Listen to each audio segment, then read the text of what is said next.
Hey to all, we are live. Hi everyone, this is Art T. Bear coming to you live from Hack Shack Studios. This is a little studio where I do all my comic book work from. I'm a 35-year comic book veteran, mostly for Marvel and DC, but I have done a little bit of work with a young upstart company called Image Comics. I was there early in '94, so that was a lot of fun. So with me, we have a Dr. Wright. And he has a new book called Sins of Fae. And we're going to talk about that a little bit. So the doctor is in. How are you?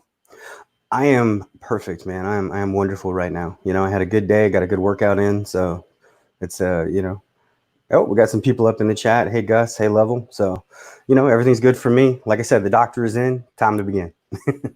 It's time to begin. The doctor is in. I like that. So what's your backstory? Give people a little bit of insight on who Dr. Wright is. All right, cool, man. Yeah, I collected comic books for a long time when I was a kid. Actually, I collected some of yours and some of the other people's. I had some of the first black and black and white and different Image comics. I was, kind of in my teens, like late teens when it was coming out. And I just thought it was cool that these like rebels, right, were starting their own company, breaking the law. And I thought it was pretty interesting. So I got into all that. I'm not as I grew up, I wasn't as much into comics, but I've always kind of been a geek. And then I sort of realized through all my geekdom that what I really loved was stories. So I started to learn how to write. And at first I just read over other people's stuff. I've been in like the self-pub market and probably, I don't know, 50 different pseudonyms where I've just, I've edited, I've written, I've put anthologies out there with poetry. I've written articles for magazines. I've done any kind of writing you could think of for at least past 12 years. But the past 6 years, I decided to really get serious about it, learn how to write novels, learn how to write stories, learn my craft. And then when this whole, Comicsgate and everything else started going on, I was like, you know what? I could make this a comic. I could make some really cool dramatic moments out of this. So is the Sins of Fae, is that based on a novel or is it based on something that you've done in the past? Yeah, it's based on a novel series that I never published, but I wrote. It is 5 books long. The first comic book that I've got planned, if it's anywhere between 48 to 100 pages, depending on what I get funded, and the 48 pages would be maybe like 2 chapters, and 100 pages would be maybe 4. Cool. So this is going to be a one and done or an ongoing? I don't know. I want to make it an ongoing. I'd love to do this twice a year or at least once a year. Do that kind of thing and put it out there. I just think that comic books right now are such a ripe medium for just extremely robust storytelling. And the cinema's not giving it, Marvel and the mainstream aren't really giving it. They are in short bursts. There's some good stuff in there, don't get me wrong. But I think that I can deliver a quality product every time. Okay. Well, we got your backstory. How about some of the story of Sins of Fae? I have your IndieCron page. Let me find that for you. So we have some visuals as you're talking. Yeah, no problem. All right. So this is Sins of Fae. You guys should be able to see this now. So give us a rundown. What is this about? Well, Sins of the Fae is like I said, it's a wonderful series. Like, I'll just give you the elevator pitch. It's a mother is cursed, her children being hunted, and she'll do anything to protect them because for every sin there is a reckoning. And what that means is that, she's been cursed with something called the Curse of the White Stag. She's being hunted, but they can't find her, so they're hunting her children instead. And obviously she's a mom, so she's going to do anything that she can to protect them.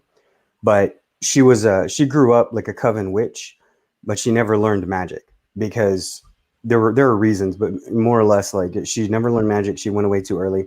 And so now she has no choice. She didn't want to live that life, and now she has no choice. She has to learn that life to protect her children. The reluctant hero. Yep. I like it. Yeah. And you see, second. Keep going.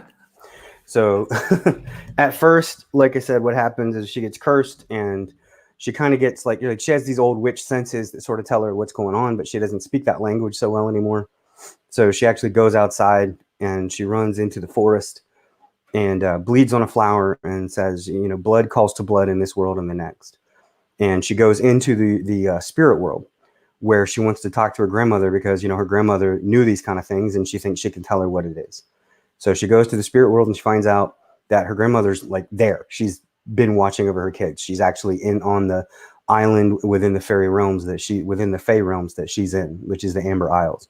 And so she finds her and they talk, and, you know, her grandmother says, you've been, you know, cursed by the mark of the white stag, and you're going to be hunted. And she's like, by what? He's like, I don't know. I just know that you're going to be hunted. And she's like, okay.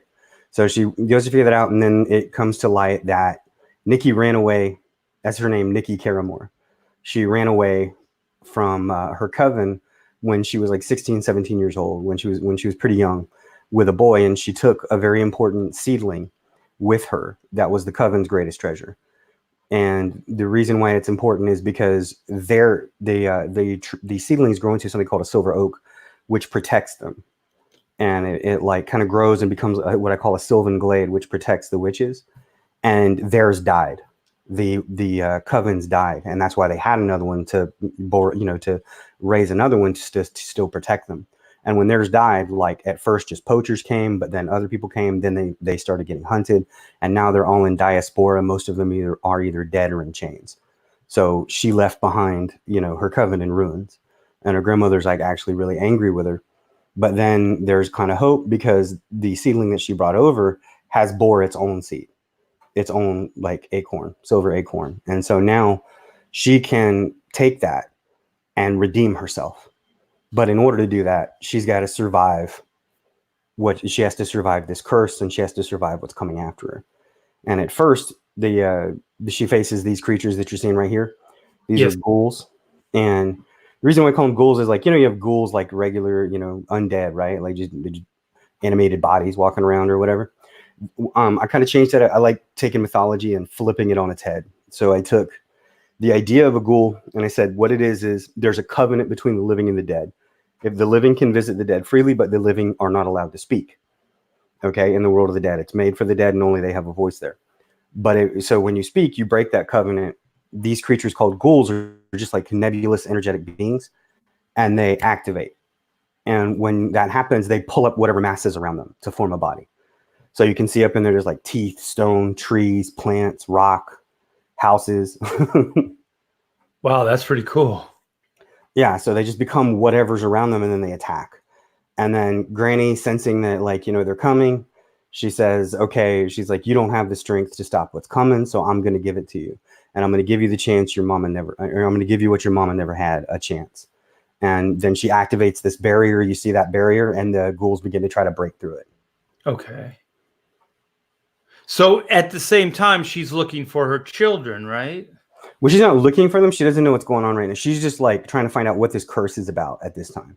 And then she finds out, like, as she goes through the story, she connects to, she has to, what her grandmother tells her is like, hey, you need to go talk to the silver oak, your silver oak, Uruku. So I have a photo. I mean, if you want me to send it to you so you can show it. Sure. Okay, let me flip it over there to you. Give me just a sec.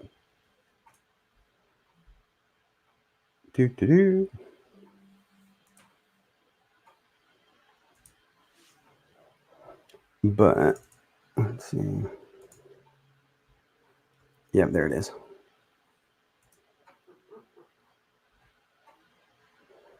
So this looks epic, like Lord of the Rings type of scale.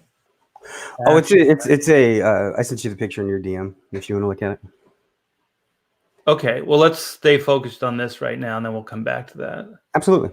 Yeah, I mean, this is a grand scale thing. What happens? It begins domestic. Like it's just her, right? Like she's just, I'm cursed. I need to protect my family. She has there's a guy in the book, like you see in the Sins of the Fae cover, like the first part, the first page is a dude with like a broken spear haft, and he's, you know, there's a dog coming at him, and you see that as a wolf coming at him. What's happened is there are these kind of vampiric Hounds of Viridis. And they were like, normally the Hounds of Viridis are supposed to protect the royal family, but these have been fed vampiric blood. And so they're dead, they're dying, or undead creatures. You get like yellowish white eyes, the skin begins to fall off, and it's coming out of the darkness and mist itself. And at this point, like, that is CJ. CJ is he's a vampire that lives on animal blood within the Fey realms and can survive. And like in this Fey realm, the Amber Isles, like the sun is red, and right now he's in this weird swamp, and he had decided to take this creature on because at this point in the story, the girls have taken this thing on and they've given everything they can, and they still can't take it. They can't kill it, or they think they can't. This one appears to them.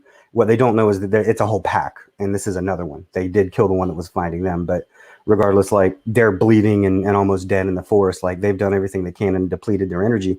So CJ comes to take this thing on so they can get away. Okay, so the girls are the granddaughter and the grandmother. No. They're that's why I didn't want to get too much into it, because it's a different portion of the book. Okay.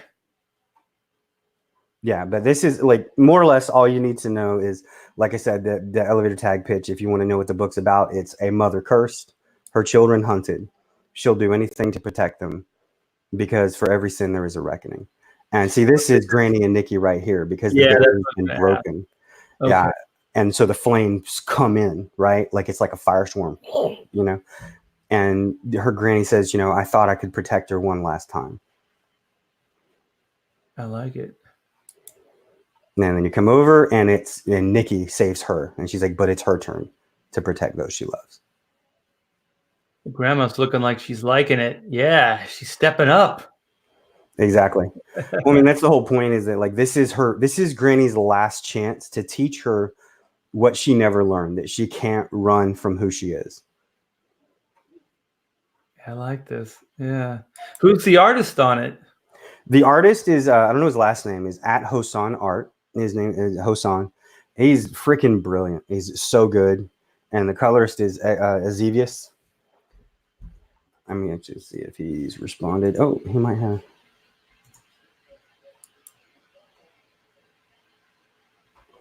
So, yeah. So how many pages is the first issue? It's going to be right now at 48 pages is what I'm going to begin with. I'd really love to do 100 at least, because I have just a ton of material that I could send out, that I could, you know, write about and send. I mean, like I said, this goes from a very small domestic kind of squabble, but then you learn that this has been embroiled throughout the entire realms. There are 8 separate realms, plus there are 8 separate realms, and you know, plus generations. So this is, you know, a conflict spanning, you know, like countless generations and across 8 different worlds, and they're embroiled in all of it.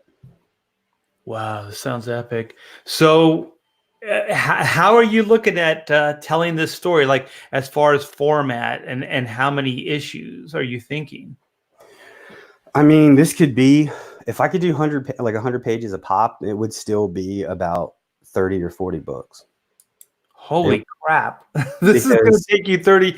What do you say? You're going to put out 2 a year, 3 a year? Yeah. I mean, I'll put out more if it's paid for, you know what I mean? It's just, it's an 8 to 15 year commitment. Hey, if you know, like, we're creators, right? If you could make, you know, enough money to support yourself and do what you love every day, isn't that what we do? That's what I do. You know, I mean, isn't that what we want to do, right? So yeah. And so, I mean, if I can, you know, get enough interest and everything into that, then heck yeah. I mean, it's a, you know, immense world. There are, you know, a lot of different characters. There's a lot of different, you know, variation within the characters. I mean, like CJ is actually, there's something that there's like every character has a lot of nuance and complexity to them that's intuitive. Like if I told you and I just kind of pile it on all at one time, it's going to sound like a lot. But as you read it, it's just going to make more and more sense. And when you read it again, you're going to be like, oh, that's what that meant. Oh, yeah. Well, when you're talking about 30 issues, you know, worth of storytelling, there's no way that you're going to be able to, you know, explain that in any kind of way that can be understood at this point in time. It's one of those things that does have to unfold as you read, because it's just, it's a little daunting. Yeah, that's a pretty epic tale. So you said that this exists as a novel right now, or you originally wrote it as a novel? I mean, it exists as a novel on my computer. I wrote it as 5 separate manuscripts that are about, I don't know, like 60 to anywhere between 40 and to 70,000 words a piece. And it begins, it's, you kind of, I didn't want to, because I think too many books like take you directly into the politics of something, and then you get sort of lost, right? Like you get lost in the gears, and you don't understand where it's taking you. So what I wanted to do is the first stories are just the characters. They're like character studies. You're going to learn about Nikki Caramore, about CJ Walker, about Adira Caramore, about Kaylee Caramore, and about Owain Tiernan Summerly. You're going to learn about those people, and you're going to learn to like them. Even though they are fantastic and powerful, what they actually are very humane and human. And you're going to relate to that. And you're going to realize that their magic and their power is really just another tool set that you may not have, access to, but you can recognize their character and their personality. That's cool. I have to ask you one question, though. It's been bugging me since you started talking. Okay, so the mother, who's the main focus. What did you say her name was? Nikki Caramore. Nikki. Okay. So it starts off with her kids being taken from her? No. The beginning of the novel is just like she wakes up. Okay. And her kids are being kids, her daughter's dancing upstairs, knocking fluff from the ceiling down on her head. She's telling her not to. She's like, it's her turn to cook breakfast. So she's going to cook breakfast. And then as she reaches out to pour some orange juice, and she's got a glass in her hand like shudders violently, and the glass falls out of her hand and breaks. And she just doesn't know what happened. And she tells the girls just go on to school, use my credit at a local grocery store, get something to eat. And they're like, okay. And they sort of argue with each other because, they're kids, right? They're two little right. She's 17 and the other one's 15. And, the Adira's like kind of the good girl, good, pretty girl. She's, like 5'7", blonde, thin, slender looking girl. And she kind of resembles her mom, but, young version. And she reaches out to her sister, who's kind of more punk rock pixie, mahogany white trails in her hair, and her eyes change based on her mood because she's a shape changer. And she reaches out and she's like, you could have the most beautiful hair if you would just grow it out. And Kaylee looks at her and says, yeah, but that's a slippery slope to somewhere I don't want to be. Right. So they just argue, and then they go to school. Well, the question I wanted to ask, so I haven't even got to the question yet. So I'm sorry. The question I wanted to ask was, so why did Nikki, when she was younger, steal the seed from her group of like her family of witches? Okay, well, the boy she ran away with is Owain. He's like a lord. He's what's called a highborn. Okay. And the highborn remember I told you there were 8 realms? One of them is called Viridis. And Viridis is kind of it's sort of based on Ireland, and but it's got a bunch of different climate zones. But anyway, Viridis is run by a mythological version of, or my mythological version of the Huntsman. It's every myth you can think of is probably in this world, but it's filtered through my personal lens.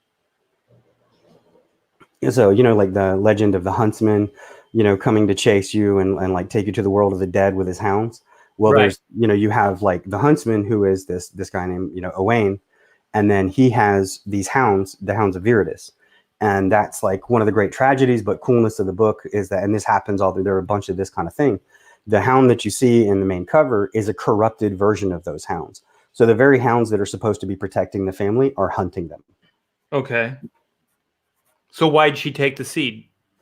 Because he told her to. Okay. He told her that she would be protecting it. Okay. He told her that she'd be protecting it and protecting her family to take it. And she was in love with him. I mean, she was young, she wasn't, I'm sorry, I misspoke. She wasn't 16. She's 20 at that time, but still she's young. Right. And he just kind of wows her, literally.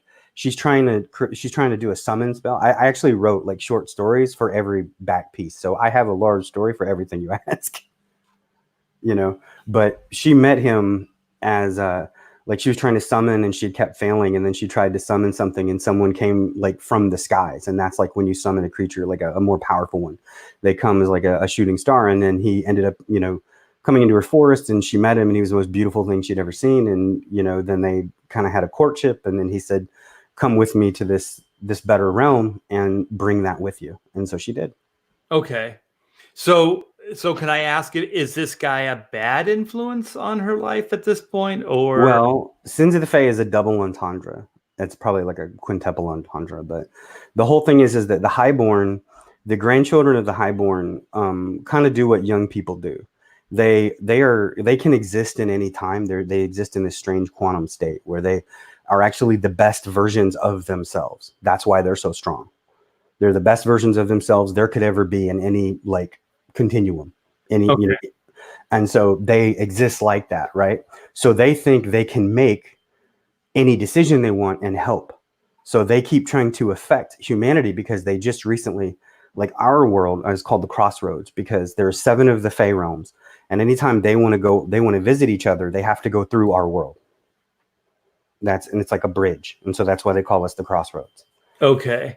And, so Kevin says, far too complicated. I'm so confused. Kevin, I'm going to keep asking questions of the doctor until we completely understand this epic journey.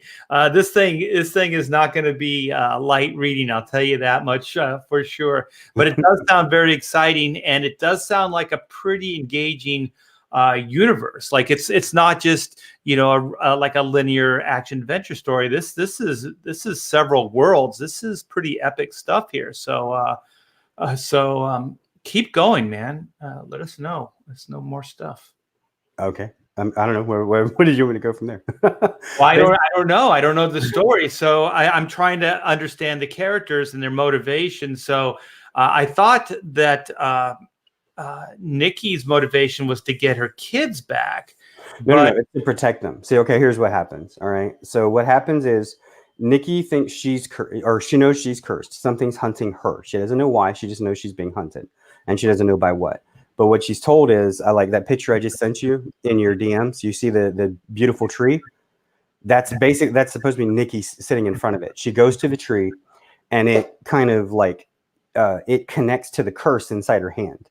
It literally creates these like thin kind of vines that go into her skin and pierce her hand to go into the curse itself, because it's like a metastasized cancer or something, like a tumor in her hand that moves with the contours of her hand. So it's going in there and it connects to the curse, and then it finds out that she's being, it says, I can't tell you what you're being hunted by, but I can connect you to it. So she actually gets to look through the creature's eyes, and she sees it hunt another witch, and sees it smell, and she can like everything it senses, she can sense. So she smells like magic, and it makes her hungry, and then she watches it as it literally kills the woman's husband. And then then the woman literally sacrifices herself, using her own blood as a medium for magic to pull a demon into the world to fight this thing. Okay. And she's like, I can't look at this anymore. Take me away. And Uruku tells her, it's not one, it's many. She's like, there's a pack of them. And it says, yes. And it says, is it in our world? Yes. On our island? Yes. Show me. And when she shows her, she again gets into another one, and she smells this magic, and she sort of looks at, she's looking at what she thinks is called a monarch, was a triangle.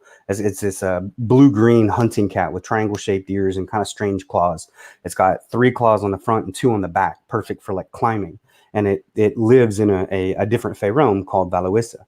So it's not native to here. So then she realizes, okay, this isn't a monarch, this is a shape changer.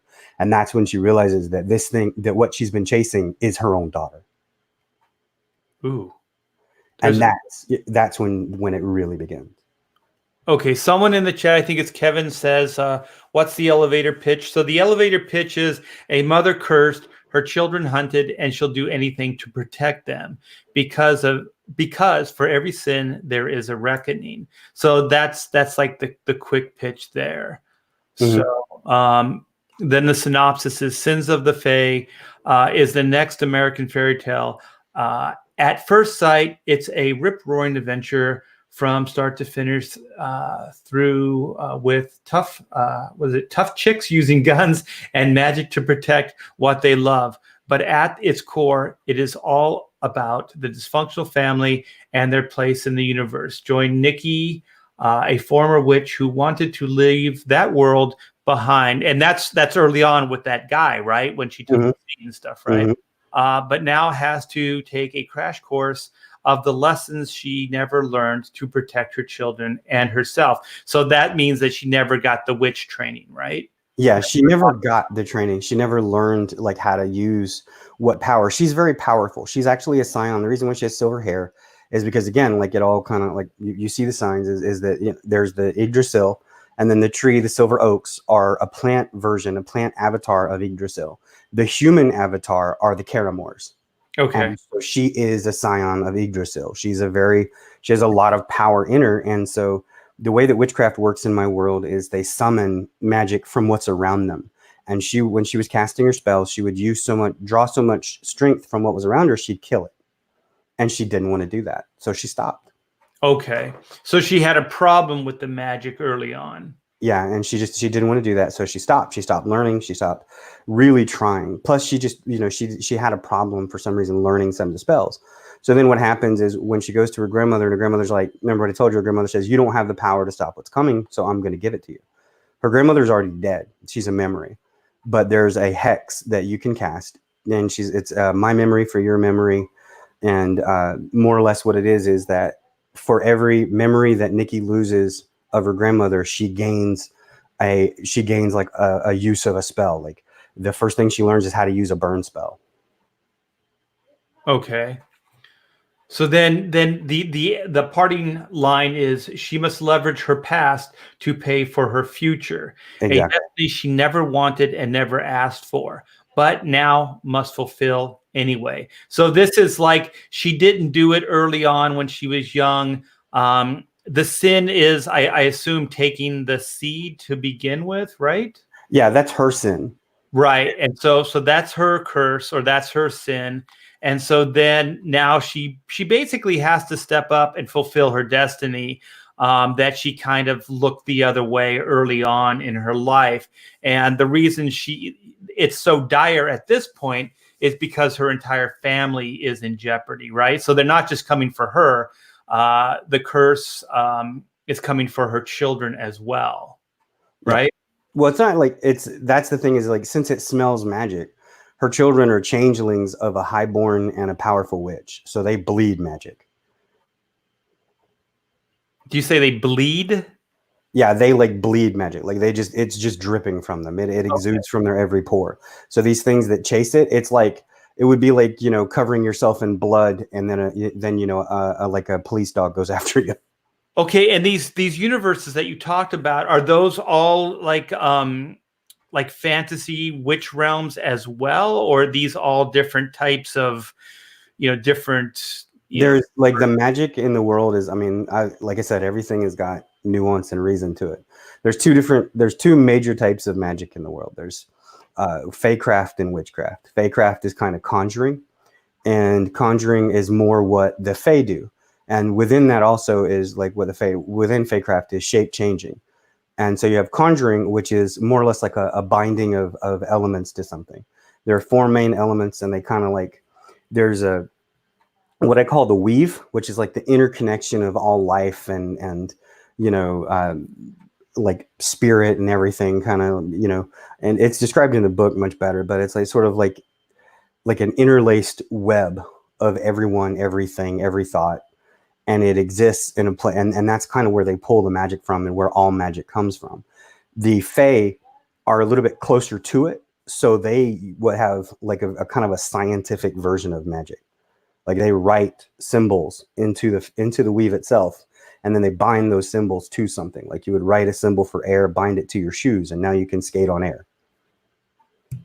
That's pretty cool. So then all these they're all magical realms then. Yeah, all the Fey realms are like each Fey has its own type of magic. Like the Shade Elves control shadow. Okay.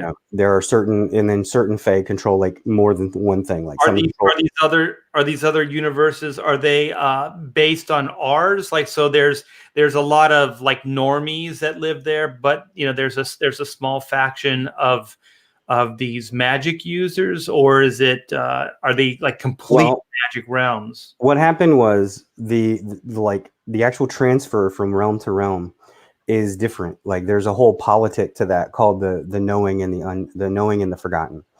And more or less, like I said, I took a lot of mythology and just kind of put it through my own lens. Like you've got the idea of Seelie and Unseelie Fae and that kind of thing, you know, and that was in Shakespearean literature, you know. It was what is that? The play, Summer Midnight Stream or something like that. I can't remember. Midnight. But anyway, so basically there's a gathering. They come to the gathering and they choose whether or not they want to be in the knowing or not. The Fae do.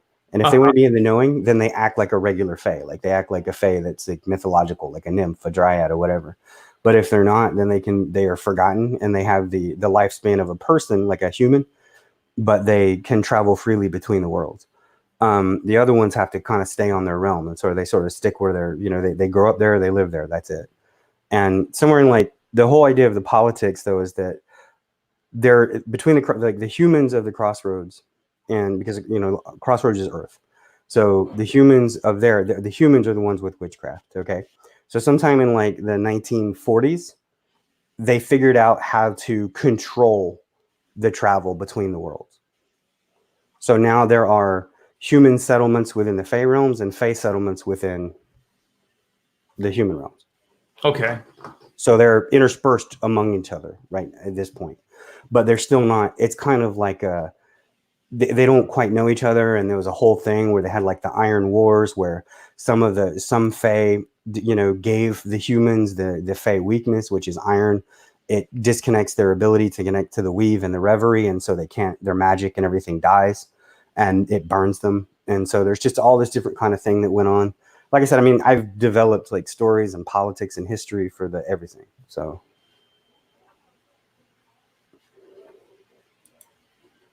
but yeah, good. So I guess what I'm trying to get at with the question is that, you know, like in Harry Potter, there's a world that lives within this world, but they're not like they're not hidden. As far as population, it's not the same amount. You know, like there's more muggles, I guess, than magic users in that world. So are all these universes or these magic realms, are they the same as ours? Like where there's a lot of normies mixed with magic, or are some of these realms or all these realms just complete magic? You know, where there's only these magic realms, like so the Fae creatures have the magic of their race.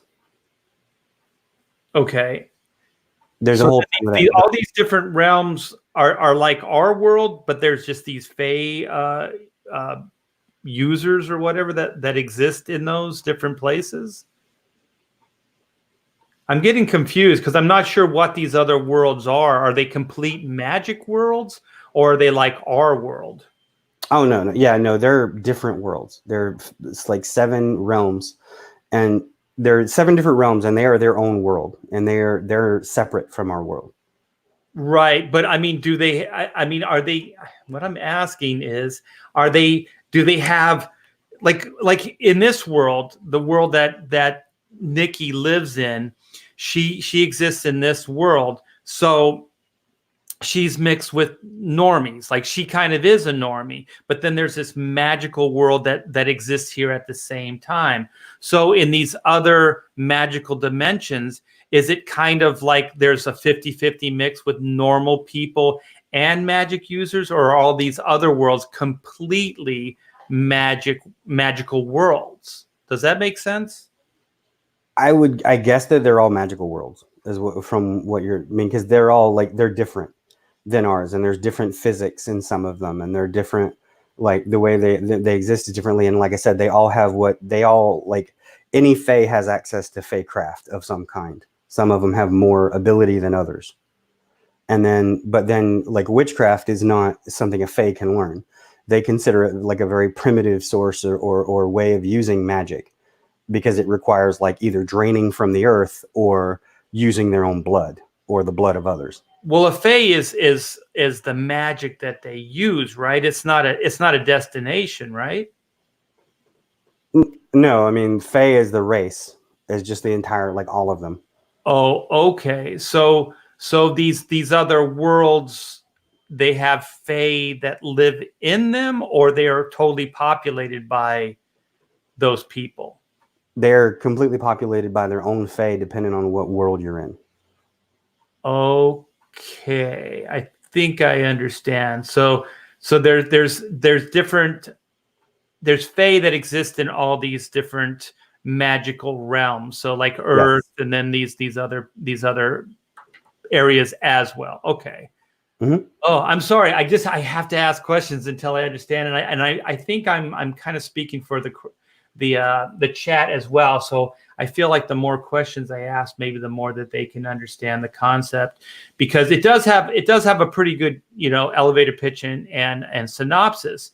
But the world itself sounds like it's completely fascinating, but it's not something that is easily, you know what I mean? Because since it doesn't directly relate to, our world, like, it's a doctor or it's a cop or, something that's easily relatable.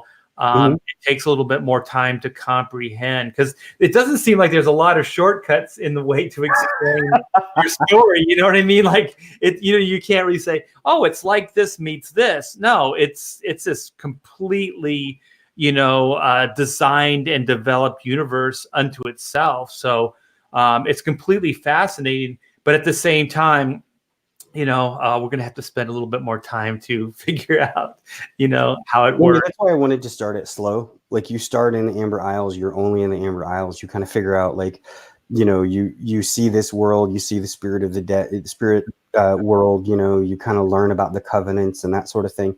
It begins very small. It begins just with Nikki worrying about herself and about her family, and the first book is really just all that. Like she's just worried about her family. There are people that have come to this world now, obviously they're connected with the hounds and they're hunting them, and she's trying to get away, and that's all it is. She's trying to save her family, Which is completely relatable. yeah. I like that idea, but the grandmother, she comes up in the first story. I saw the images, right? So Mm-hmm. so Nikki has to conjure her back, or the grandmother just kind of shows up when Nikki's in trouble? No. The grandmother's like she's there as a spirit watching over her grandchildren.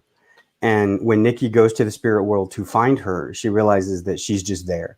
So she begins to walk through this world and kind of walks through this sort of translucent barrier. And all of a sudden, there's this image of this trailer that she grew up in Sanderson, Florida. And she's like, I know that trailer. And she walks up into it, and the grandmother's like making apple pie, and she goes up and talks to her, and they have this conversation. And Nikki's not saying anything at first; she's just thinking it. And in this world, like the dead can hear your thoughts, and so she can hear. And she's like, okay, yeah, and she's responding to her. But then it gets to the point where grandmother tells her what she did wrong, and she didn't realize that. And she's like, well, I can fix that. And then grandmother's kind of sad, and she's like, were we that bad? Were we that horrible that you had to leave us behind without a word? And she feels horrible, so she turns around and hugs her grandmother. She says, I love you. I made a mistake. I was in love and I made a mistake, and that's all it was. And that talk is what wakes the ghouls up. Oh, okay. So the grandmother's always there on like the human plane, but Nikki just can't see her. And then when she goes to that membrane of the between the living and the dead, or whatever it is, then she can actually see her and have conversations and interact. Yes. Okay, but the grandmother's always been there, so the grandmother knows all the backstory. She's been there, so she's privy to everything that's happened, and so she's kind of going to be the Yoda, the mentor. Yeah, and that's kind of the point, is that like in a lot of these stories, you've got, like, when you have a hero's journey, one of the main elements that you've got is like either a sort of advisor and then a magic item. I wanted to combine those and put it all in one, and put it in sort of a feminine type gaze, right? So what I came up with is like, okay, she has to trade those memories. And somebody was asking before, can she write them down? No, they literally, like, as she forgets, her grandmother ceases to exist, literally. So she's literally like erasing her grandmother from existing. So why would Nikki forget, though? Because that's the spell. Her grandmother is only, like, she's dead. She is dead. So right now she's just a spirit. So she's literally just a memory holding on to this world. And she's trading what she's got left. Her grandmother chooses to trade what she has left in this world to give Nikki the knowledge to protect her family. Oh, okay. It's good stuff, man. Man, I was just thinking, your scripts, your you know, that you're giving to your artists, they must be like Alan Moore scripts, man, because this shit's intense. Yeah, it's like and then the backstory that your artist has got to, because I'm sure there's all these asides, right? So it's like here's the script, but then here's what this means, you know, and where this is going down the line. Because when he designs the stuff, he also has to, and you have to let him know that this is going to be probably, you know, you're going to harken back to these things, right? So yeah. I mean, they're that are happening in the first issue are going to affect like the third, fourth, and fifth, you know, issues down the line. So there's a lot of continuity to keep track of. Yep. I wrote the story like a mystery. And what I mean by that is I wrote it so that you could understand it and it made sense and it was great going through it. But once it was finished, you could go back and look and say, that's what that was. Yeah, I like stuff like that where all the clues are there. But you kind of don't know because you don't have the context yet. But then as soon as you get the context, you start thinking back and go, oh, okay. And then also when the payoff happens, it makes sense to you because logically you have been putting the breadcrumbs there. So it doesn't feel like a cheat or like a cheap shot. It feels like, oh, it's organic. It's kind of like when, you know, M. Night, the first, what was it? I See Dead People. What the hell was that movie called? Oh my gosh, what was that movie called? M. Night's first movie. So, yeah.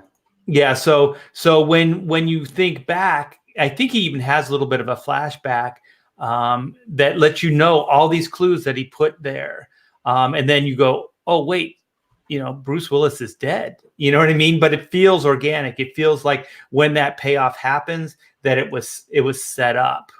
Yeah, exactly. I mean, like I wrote this. What I wanted to do with these first promo images, and I like a lot of people haven't done that, and I wanted to let people know that I'm a writer. So I wanted to create images that were a story within themselves. So I mean, I don't have all of them up yet, quite yet, because we want to letter them and everything. And X is pretty, like, he doesn't like letting anything out that's not perfect. So we're doing that, but like here's just a quick preview. Like this is going to be on page 1. Isn't there? But this is what's going on. It's like, you know, Granny's thoughts. You don't have the strength to handle what's coming. And I'm not talking about just the ghouls. So I'm going to give you the power you need. And what your mama never had, a chance. I like that. You know, and that's the first thing you see. And then you see that like Nikki begins to chant the dialogue. She says, my memory for your memory.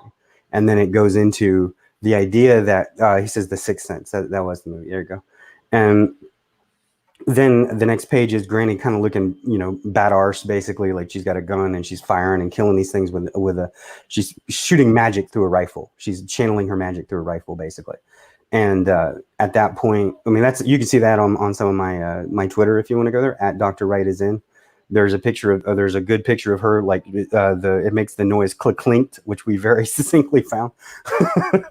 We very specifically wanted to look for the noise that a rifle from the 1860s would make. But the dialogue during that and the thoughts of her are like, this is basically Granny's last chance to teach Nikki the lesson she never got to teach her before she ran away, which is that she can't run away from who she is. Right. And those shots are in the in your Indicron page as well. You see the grandmother with the shotgun.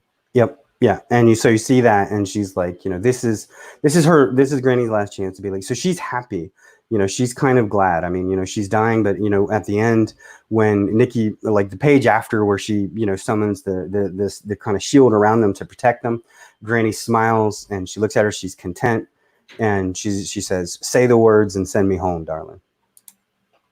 So I have to ask, what happened to Nikki's mother then? Something very tragic happened to Nikki's mother. She went to take somebody on and never came back. So this is early on in Nikki's life. Yeah, this is when she was like 4 or 5. Yeah, so this would be, yeah, I was thinking as much. So she really didn't have too much of a, what was the grandmother? Did the grandmother then raise her when she was? Yes, the grandmother raised her. Yep. Okay. So she didn't really have a mom, only for like 4 years of her life. So she doesn't even really remember her mother. Mm-mm. So really the only connection she has is her grandmother. Yes, and that's what makes the rifle really. The rifle is a family rifle, and when she passes away, like this curse, you need a totem between. You need like a to cast the magic or to do whatever you're going to do to remember. You have to have a totem of that person. So the rifle stays like it. It's kind of a very poignant moment. Is on the sort of like turn panel, right? The turn page on that last panel. Granny fades away into the weave, like she's given her last of her energy to the weave to give to her granddaughter, and in that moment the rifle clatters to the ground, and then the next page Nikki picks it up and the creatures begin to come at her. Well, I'm starting to piece it all together, and this sounds really good. Yeah, I can't wait to see this. I just put a link to the Indicron. You don't have it's not up in demand or anything yet, right? So no, but you can go. I would love if people join the mailing list, and so I can give you updates and tell you what's going on. We're going to put some select pages and that kind of thing in there, and I think there's also like a 10% early bird special. Okay, so you do have a in-demand pre-launch page,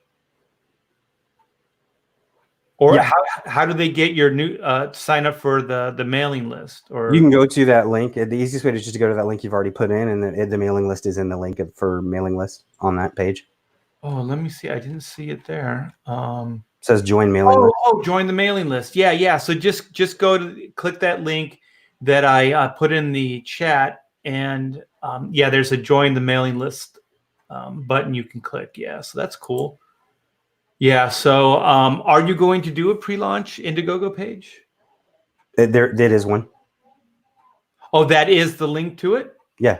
Oh, okay.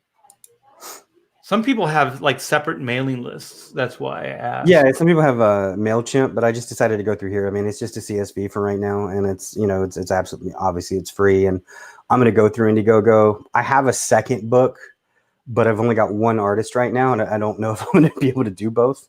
I mean, I've already got like seven promo pieces for a second book as well that people have loved. It's called Sway. It was a pinned tweet for a while, and I mean that one's just as robust, just as interesting. Cool. I'm putting a link right now to the Indiegogo. So if you guys want to go directly to the Indiegogo page to sign up, that's in the chat as well. So I'm trying to. Is there new artwork on the Indiegogo page? Let me see. No, the same 2 pages. No, I just put like a couple pages and sort of like put that stuff in there. You can go to my Twitter, like I said, and there's a couple different pieces that aren't on the deal, but like I said, X is pretty he's pretty particular about what he lets me release. So right. And we want to kind of keep it secret, right? So what we're going to start doing is vignettes, and what we're we're going to kind of crop pieces of the panels as they come out and create a story around that, so to sort of excite people. One of the things that we're doing is X is actually a musician. He's going to make a theme song for me, and Jayashiro Finney is going to create an intro video, and we're going to tie that theme song to the video. Oh, that sounds great. So as soon as you get that, are you going to put that up on the pre-launch, or just going to keep that a mystery until you launch? I would have it now, but Jayashiro Finney's moving, and he's going to be moved in, he hopes, by the end of January. And so February, he's looking at making the video for me. So sometime in February, we'll put it up. So we have Muskie. He sounds like he signed up for your page, and we have how do you say this? Samuli Oki. Yeah, he's from South Africa. He's visits our Insider YouTube channel a lot too. He's a great guy. Oh, I think sounds Sheldon good. is like Sheldon keeps asking questions about the story. Do you mind if I answer them or? Yeah, I saw those. So is it the grandmother? Because I think he's getting up. He wants to know about the writing the memories down or the thoughts and stuff, right? Yeah. So Yeah, go he ahead. goes, someone else wrote down a memory of her grandma and told Nikki about it later. Would that be like a Mandela effect? It could be, but that would be completely confusing. And so I didn't want to go there. So what I went with is kind of a simple solution, which is that literally this spell, because she's only a memory now and it's a memory for a memory, she ceases to exist to everything. Like she literally ceases to exist in any memory. Obviously, she did exist because Nikki's there, but nobody knows. It's kind of like the fairy thing, right? Like if you don't Yeah. believe in them, they disappear or whatever. Basically, yeah. I mean, it's like a gap. And it does in the novels, like there's an actual thing for that. There's an actual like that has repercussions because if you can't remember how how you are the way you are, then would you be the way you are? Wow, mind blown. Boom. You know what I'm saying? Like if like, do I like scrambled eggs? I don't know. Do I like, this apple with hints of lemon in it? I know I used to like it, but do I still like it? Yeah, the top of my head is gone right now. You just clean off, doctor. Right. This is good, man. This is epic. So, how far along on the book are you as far as art? I mean, you obviously have this thing plotted out for the next, I've got like 15 15 years. pages that are done. Hosan really wants to do all of it. So, and he can do about 4 pages a week. You know what I mean? And which I think is, pretty good for his ability.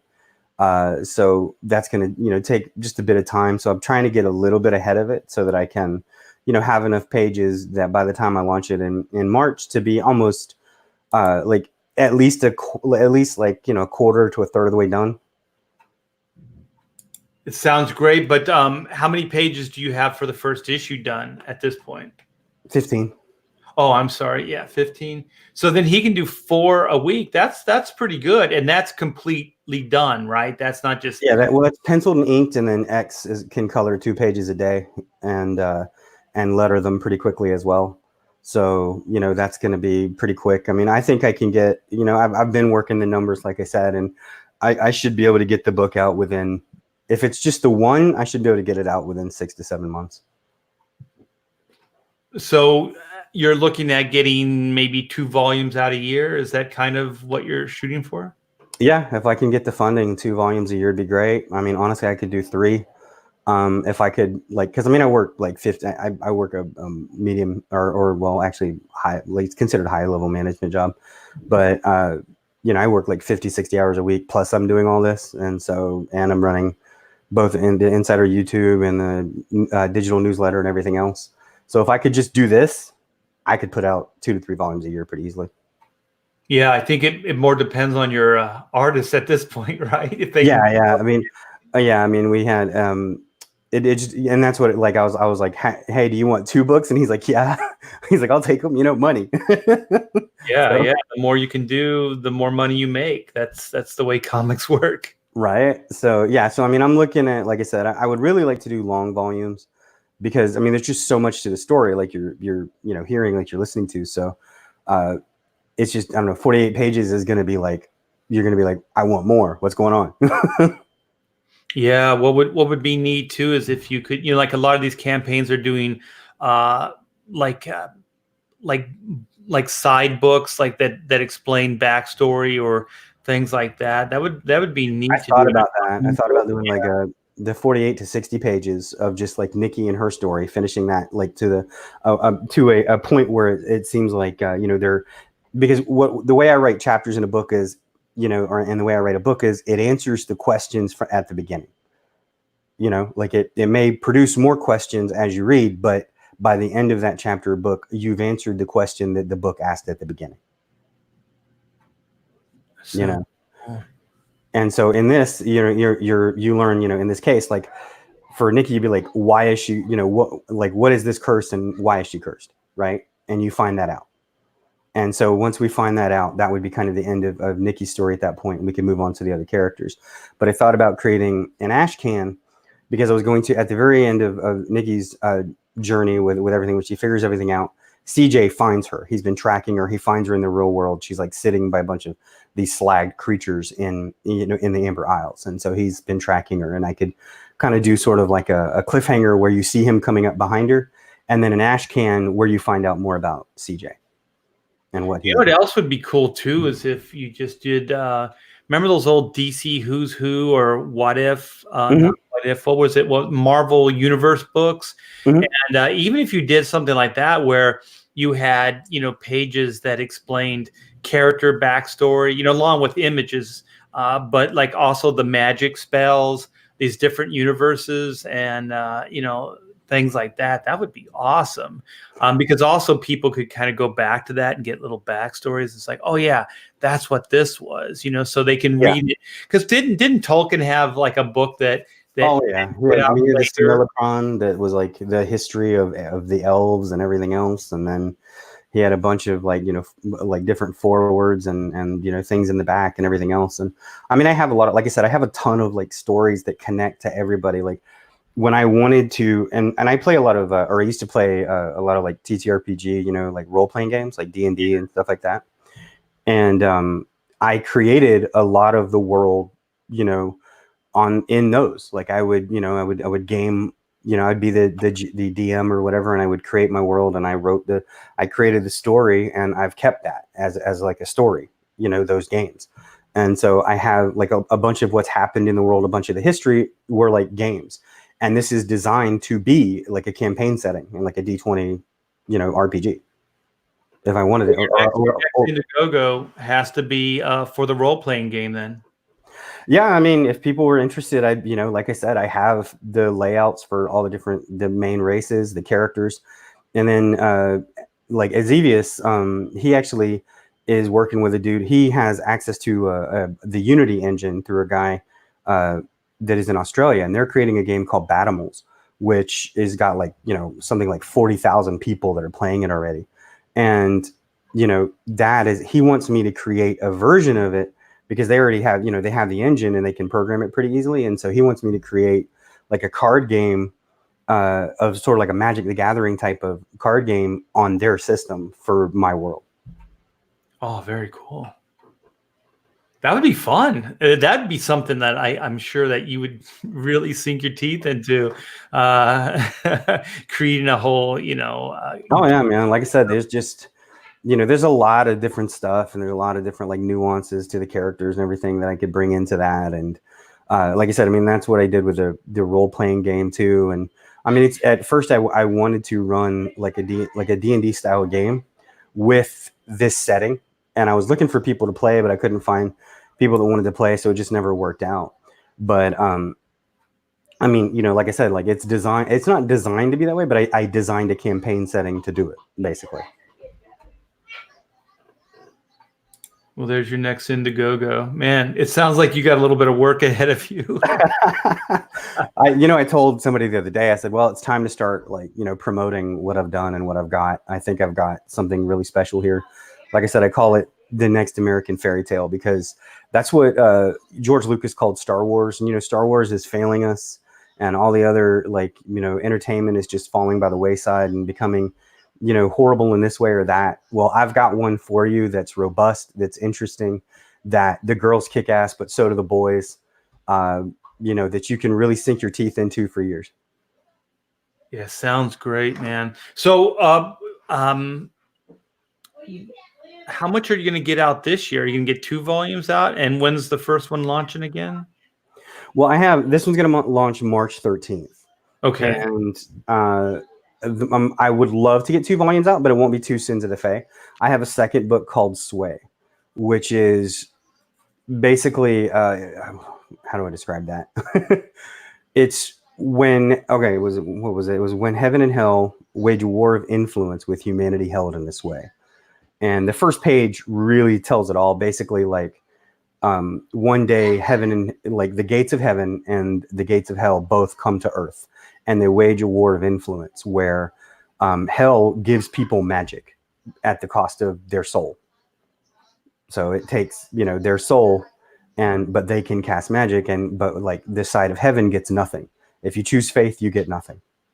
So they're just breaking down. The buildings are tearing apart. There's a picture for that online. You can see where it's there's like a bird in the bottom left corner, because the children, like when they die, like they kind of they're innocent, and so the gates of heaven are closed, so they actually go to hell, but then they can come back, and when they come back, their body's already destroyed, so they take the body of an animal, they're like an animal manifestation, so they come back as like these like anthropomorphs.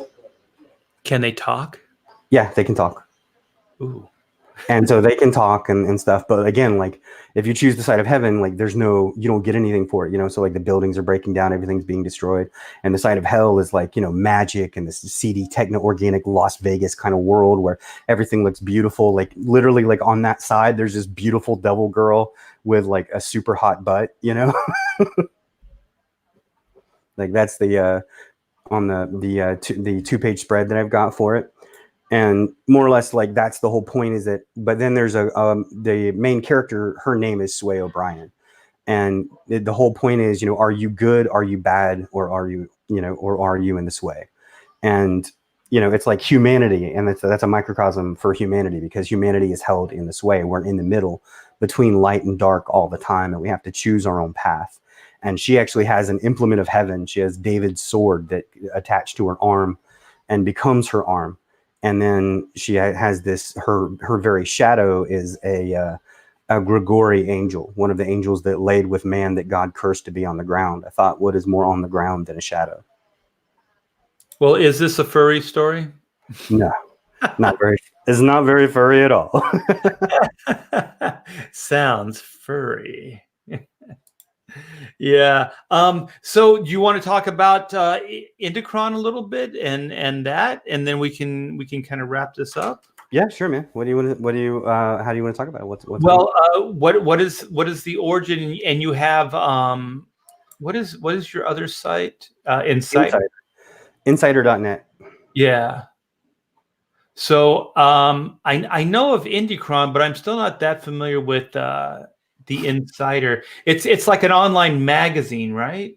Yeah, it was an online magazine. We created it with a bunch of people, and then there was some events that, like, I guess they didn't understand my premise. My premise for Insider is pretty simple. I wanted it to be kind of a place where anybody could speak, and I wanted to build the platform and then have anybody be able to express their voice there, no matter if it was dissenting or not, if it made us a little bit uncomfortable, because I think we need to have those kind of discussions, as long as there's not an ad hominem and we're not insulting everybody and getting angry. Then I think it's the kind of thing where we're better off if we have that conversation. And so I created Insight. It's INCIT, not INSID.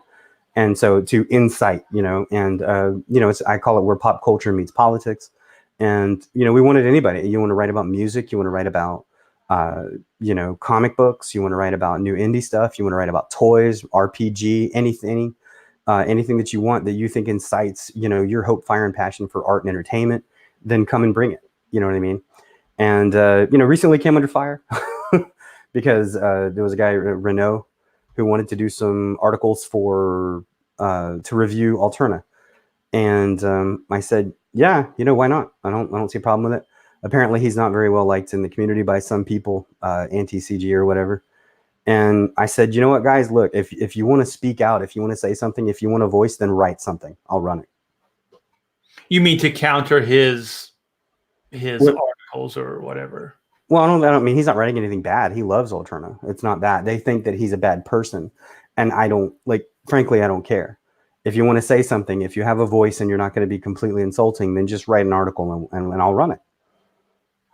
So can you just post these, or they all have to still go through like an editorial process? They go through an editorial, because I'm not going to print something that's just insulting somebody or just, completely messed up. What they do is you can become a contributor. You can talk about what you want. I'll look at what you write, as long as it, like I said, it's not insulting. And, if it's just your opinion on something, you want to say that the Comicsgate is a sham. Okay. That's your opinion. Substantiate it. So then they're not just articles. It's things are open to debate. There's like back and forth. Is it like a blog then? No, it's not like a blog. I mean, it is an art, like mostly just like a digital newsletter, like you said. But I mean, I have different articles on there. I've written most of the articles, honestly. Like I've got like 40 out of the 108 articles on it. And a lot of what I write is stuff like I wrote something on mass. They had the mass shooting and a lot of suicides, and I said mass shooting and suicides are different bullets from the same gun. Okay. And then I had a whole thing on that, and I have cancel culture torching free speech, and I talked about that. And then I had what else? Shall we play a game, which is talking about, again, like cancel culture. And the whole idea of it is like the war game, shall we play a game, is what it said. And then the only winning game in cancel culture is not to play, is what is my ending thesis in that. And then I've got and then we kind of do like little X and I do little experiments, social media experiments every once in a while, where we create like faux covers for like Star Wars. Like we did Paige Tico. What if Veronica No, the beautiful Tico sister that dies at the beginning of The Last Jedi, what if she was turned into like a great pilot, and they created like a whole series on it, and we created like a cover for it. That sounds fun. Yeah, we had a cool looking cover. It's an awesome cover. Hosan did it. Check it out. It's really awesome. So I remember talking to Pixel about something like an online, but we were talking, or like I was saying, do something more like Wizard comics, like the old Wizard comics, but do it online. So this sounds completely different, though. This sounds way more political, right? It is a little political. Yeah, I mean, you can be political if you want. I mean, like I have a friend who's actually studying research in England, and she was writing on books. She was writing on books and television that she saw on Netflix, and that actually got a lot of engagement. People were pretty interested in that. And then, I mean, it's only getting right now it's getting 700 unique visitors a day, which I don't even know how it's getting that, because I'm only writing like one article every 2 weeks. I just can't. I don't have the time to do more than that right now. Right. I would like to do more. I just don't have the time. But then, I mean, like last week I wrote an article about, The Mandalorian, like, is a big deal. And did you know that the guy behind the suit, like other than Pedro Pascal, the main dude behind the suit is John Wayne's grandson? I didn't know that. That's pretty cool. Yeah, and so I wrote here. I'm gonna just read it to you because I had this really beautiful piece. Does he have that Western swagger? Mm-hmm. Yeah. He was in Cowboys and Aliens, with John Favreau, and John Favreau. So when he came, he's like, "Hey, this is kind of a Western. You're going to be in a suit, but would you like to do this?" And he was all for it, and he was just really, really loving it. But this is kind of the I'm going to read you this real quick so you can kind of get the gist of what I write. His legacy. While sitting at home with his 10-year-old watching the second episode of the series, Brendan was told that he was second fiddle to Baby Yoda. But he was still on the screen for his daughter to see him, and he still got to share that moment with her, one that he'll keep forever. It's moments like these where I hope that despite his lack of celebrity, he feels fulfilled in the choice of career he made, that he would find connection with his grandfather and his storied legacy, not by following in the Duke's footsteps, but by making his own moments and his own memories. Cool. The legacy continues. Yeah. I mean, this dude just loves being in front of the camera, man. And we have an airport out here in Orange County. It's called John Wayne Airport. Oh, wow. I think there's a statue of John Wayne somewhere. I mean, he's a big dude. He's like 6'4". Like, this guy's only like 6 foot, but I mean, he's, he was trained as an actor. Like, he was classically trained. I mean, he knows how to fence, fire a gun, ride a horse, do all that stuff. You know what I mean? Dance. I mean, he was trained like in the, the old kind of like classic way, right? And because his mom made him, she said, just because you're the, the Duke's grandson doesn't mean we're gonna make it easy for you to get into the business. Yeah. So I mean, that's old school family mentality, right? Song and dance, man. Does he sing? Is he gonna put out an album? I don't know. He might. Who knows? He'll do a rap album. His name is Brendan Wayne, though. I mean, if you want to look him up. Yeah. That'd be awesome if he did a rap album. What? Be a little bit different. Yeah. Well, hey, man, it has been a blast hanging with you, and I want to. Well, you know what? I'm going to do this. I always say something and then I go back. Yeah, Zaid, if you want, just contact me through. Just DM me through Twitter, and we'll see if we can get you on and talk about Magic Cup for a while. So, yeah, definitely do that, and. I have a few other people that I'm looking at to get on the show as well. But yeah, just contact me through my Twitter, and send like a link so I can check out the page and everything as well. That will help. So Dr. Wright, give me a parting shot, and where can people find you and all that other good stuff? Absolutely. Like I said, my name is it's Dr. Wright. When the doctor's in, it's time to begin.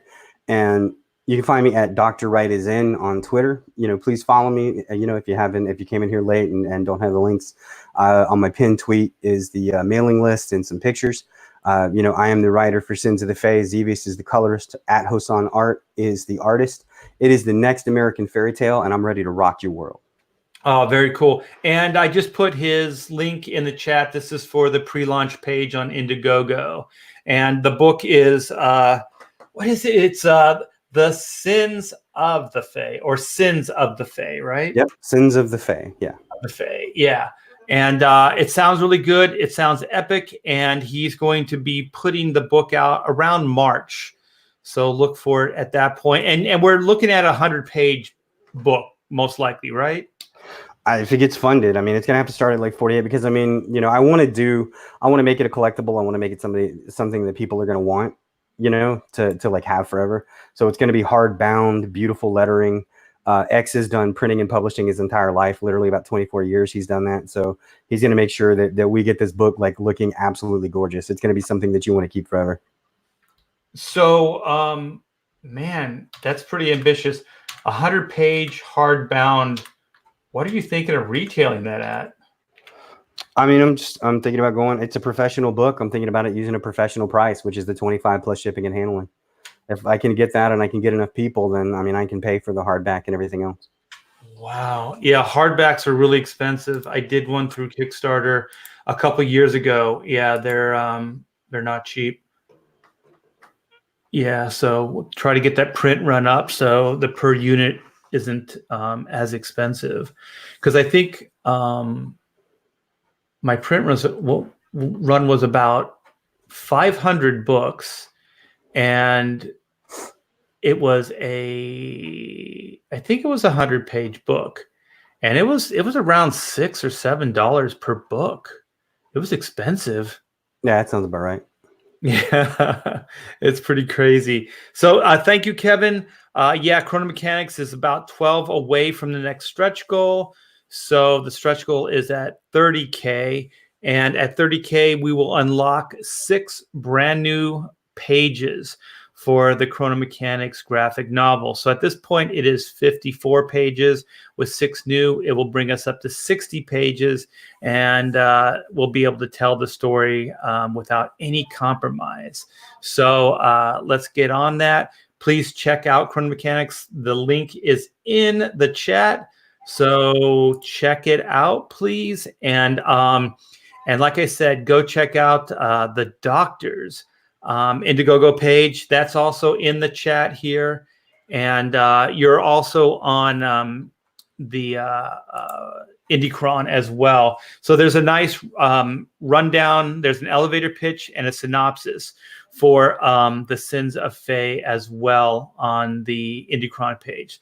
So go check that out. Thank you so much, Doctor, for coming on the show and pitching your book and letting people know what they can look forward to. Hey, thanks for having me. I really appreciate it. Hey, no problem, brother. Take care, everyone. Have a great day, and I'll see you soon.